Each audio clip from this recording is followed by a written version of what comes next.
اور اگر political committee کے اس ووٹنگ کے پروسیس میں میں ہوتا اور مجھے یہ علم ہوتا کہ ان کی بھی خواہش ہے تو میں اپنا ووٹ بھی ان کو دیتا. یہ تفریق، یہ عہدوں پہ ووٹنگ کرانا، یہ میرا خیال ہے کہ نفرتوں کو جنم دیتا ہے. اس وقت میں آج جو D G I S P R نے پریس کانفرنس کی ہے، اس کے بعد تو وہ ضرورت یہ ہے نا کہ ہم اتفاق سے خان صاحب کے کاسٹ کو لے کے آگے بڑھیں.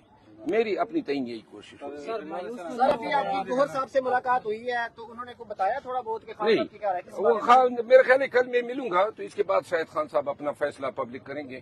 کیا وجہ آج آپ کو کیوں نہیں ملنے دیا گیا؟ کیوں نام آپ کا؟ میرا خیال ہے خان صاحب مجھ سے اگر کوئی بات کرنا چاہتے تھے تو ان سب کے سامنے نہیں کرنا چاہتے تھے، کیونکہ وہ آج کی ملاقات ایسی ہوتی ہے کہ جس میں تمام سنتے ہیں، اور کل کی ملاقات چونکہ عدالت میں ہوتی ہے تو وہ علیحدگی میں بات ہو سکتی ہے. مرو صاحب آپ کا جو خاصہ ہے وہ جلسے ہیں، کراؤڈ پولر ہیں، آپ لوگ آپ سے بہت محبت کرتے ہیں، تو جب آپ پی ایس سی کے چیئرمین فرض کرنے بن بھی جاتے ہیں تو میرے خیال سے بڑی بھاری ذمہ داری اور ادھر سے آپ کا کٹ آف ہو جائے گا، کیا کہتے ہیں؟ نہیں کٹ آف، دیکھیں پی ایس سی کے چیئرمین کے لیے یہ میری کوئی نہ درخواست تھی نہ خان صاحب کو کوئی خواہش کی تھی.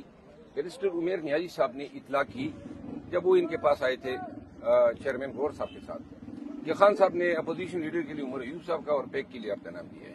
اس کے بعد یہ جو کھینچا تھنج شروع ہوئی، اس سے مجھے تکلیف ہوتی تھی کہ بھائی اس سے ڈس رسپیکٹ فیل ہوتی ہے، کیونکہ پارٹی میں ایک دوسرے کو ہم نے مضبوط کرنا ہے، استحکام دینا ہے، رسپیکٹ اور ریگارڈ کرنی ہے. تو اس کے بعد جو ہے یہ اتنا لمبا ہو گیا اور اتنی بار یہ فیصلہ تبدیل کروایا گیا کہ وہ ضد سی بن گئی کہ کیوں یہ اس طرح ہو رہا ہے. تو لہٰذا یہ میں نے پارٹی میں تو ایسے نقصان ہوگا. پہلے حامد رضا کا نام سامنے آیا، پھر جو ہے شیخ وقاص اکرم کا، اور شیخ وقاص اکرم جو کہہ رہے ہیں مجھے تو پتہ ہی نہیں ہے. تو آپ کو کیا لگتا ہے کہ کون اس کے پیچھے کیوں یہ لابنگ ہو رہی ہے، آپ کے خلاف کیوں ایسی ہو رہی ہے؟ دیکھیے جی، یہ معاملات افہام و تفہیم سے بھی حل ہو سکتے تھے نا. پولیٹیکل کمیٹی میں مجھے اطلاع کرتے میں آتا اور میں خود ان کا نام تجویز کرتا تو کتنے پیار سے بات سلجھ جاتی. یہ ووٹنگ کرا کے کہ فلاں نے اتنے ووٹ لیے، فلاں نے اتنے لیے، یہ تحقیر آمیز ہوتا ہے. خان صاحب نے کبھی ووٹنگ کے لیے کوئی ہدایت نہیں دی تھی. یہ انہوں نے میری غیر موجودگی میں اپنے تئیں فیصلہ کیا. ان چیزوں سے اجتناب کرنا چاہیے. باقی میں ایک دفعہ پھر آن ریکارڈ کہنا چاہتا ہوں کہ شیخ وقاص اکرم اگر میں پولیٹیکل کمیٹی میں ہوتا تو اور مجھے ان کی خواہش کا علم ہو جاتا تو میں اسی کمیٹی کے سامنے ادھر ہی کہہ دیتا کہ بھائی اس کو دے دے، ہمارے لیے جلسے جلوس احتجاج ہی کافی ہیں، ہم وہی کر لیتے. سر کل جب شبلی فراز صاحب سے سوال ہوا آپ کے حوالے سے تو انہوں نے کہا کہ جی عمران خان صاحب جیل کے اندر ہیں، ان کو حالات کا اندازہ نہیں ہے باہر کا، تو جو ہم اگر خان صاحب کے فیصلے کو ریورس نہیں کیا تو ہم نے کمیٹی میں کیا، تو کیا خان صاحب کے فیصلے کو پولیٹیکل کمیٹی ریورس کر سکتی ہے؟ میں نہیں سمجھتا ہوں کہ خان صاحب سپریمو ہیں ہمارے پارٹی کے.